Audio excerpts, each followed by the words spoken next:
I've put 1,160 hours into TFD. For some people, this sounds like a credible amount of time, and for some people with no bitches, it sounds like I just scratched the surface.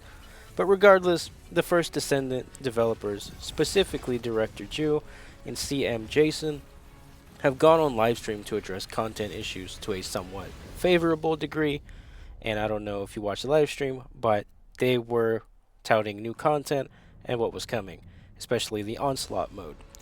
However, before this, Nexon was interviewed via Forbes and claimed TFD had no staying power after launch, which is somewhat true if you read the numbers. I won't lie to you, the graph looks bad. However, I'm part of the community that does play, and the game is still near and dear to us despite the flaws.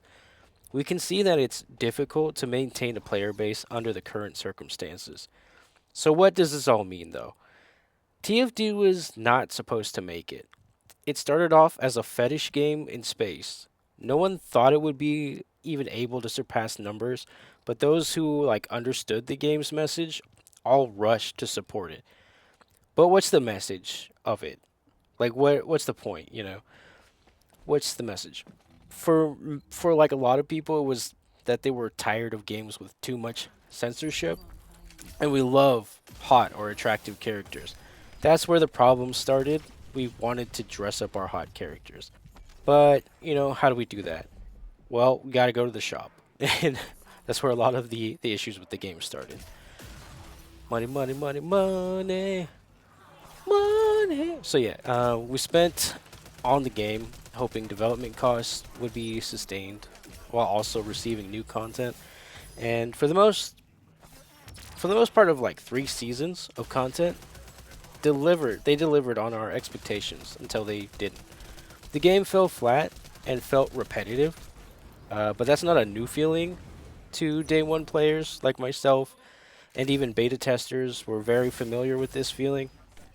But unfortunately, not every fan understands dry spells or downtime periods in a game like this. You can't have it, or you lose players. So many free to plays have uh, multiplayer group activities that aren't just around missions, but quality of life items for the player.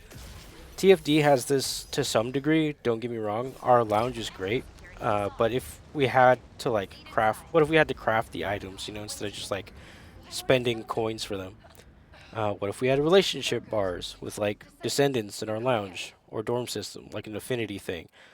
What if Bunny gave you a wink at the camera every now and then? I think these are all contributing factors to why the game may feel empty sometimes, and maybe why it's failing a little bit, even boring. We need engaging. Whoa, excuse me. We need engaging content that makes us want to come back. Veteran beta testers and day one players have all been expressing this in some way or another.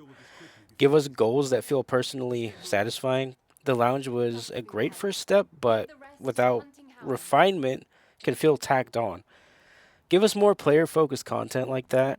Even let us put the pool from previous patch from Albion's hub into our lounge, and we're set. We could invite our friends over. You'd have massive player spikes again, private photo shoots, and even parties you only spend time with your friends in. Give us fun player in mind things again, and it'll revive the game and probably entice more support. So I solved a basic way to gain some retention back, but what about the end game, which is our next topic in the video?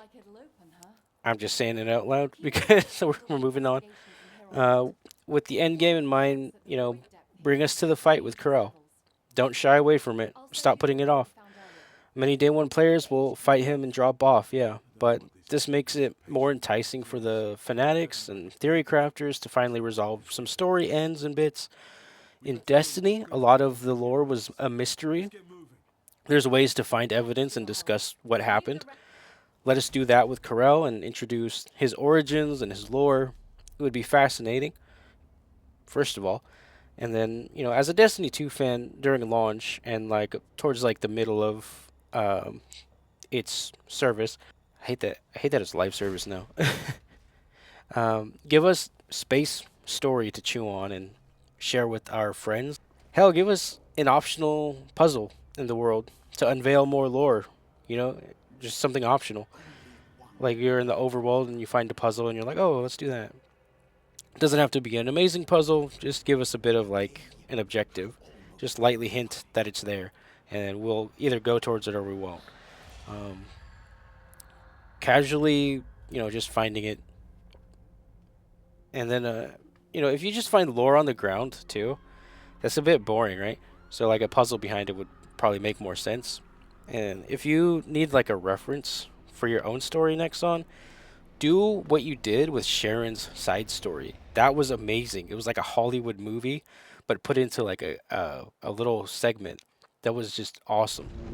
And same thing with Daya's story. Do something like mix what you did with Sharon's story and Daya's story, and just kind of combo them like a sandwich, and then you'll have exactly what the fans have been asking for the story. Focus like that, it just has so much charm. Like it just has so much originality to it too. It made me feel like I was in a. It made me feel like I was watching like a sci-fi episode, sci-fi channel episode of something. Dedicate yourselves to the strengths of the game again. But I've talked for a while. Operator out. Descendant, we're detecting arcane life signs inside a Vulcan structure. If you try, you just might get a little bit of trouble. K-N-I-F-E, right in your side. You will never see me coming. In my head, I go from living to dead. You got me seeing all red. Now I'm becoming a threat. I fucking heard what you said. I'll make you have some regrets. And no, I never forget. So now you have a few debts. That shit, it needs to be paid.